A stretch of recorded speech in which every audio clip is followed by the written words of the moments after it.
আমাদের মতন গরিবদের শখ স্বপ্নগুলো কিন্তু এভাবেই পূরণ করতে হয়, কারণ আমাদের পক্ষে সম্ভব নয় এক থোকে টাকা দিয়ে নিজেদের স্বপ্নগুলোকে পূরণ করা।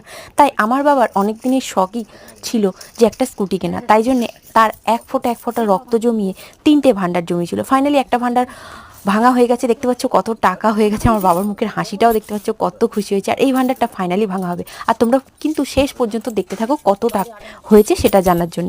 আর এখানে এই ভাণ্ডারটা অনেকটা বড় ছিল বলে বাবা ভাঙতে চাইছিল না, তাই এইভাবে টাকাটা বের করলো। আর প্রথমের ভাণ্ডারটা ভেঙে ফেলেছিল, আর আরও একটা ভাণ্ডার এখনও রাখা আছে। ফাইনালি টাকা বের করা হয়ে গেছে, আর এখানে কাউন্টডাউনও শুরু হয়ে গেছে। আমি গুনছি, আমার বড় গুনছিল, আর এদিকে বাবাও গুনছিল।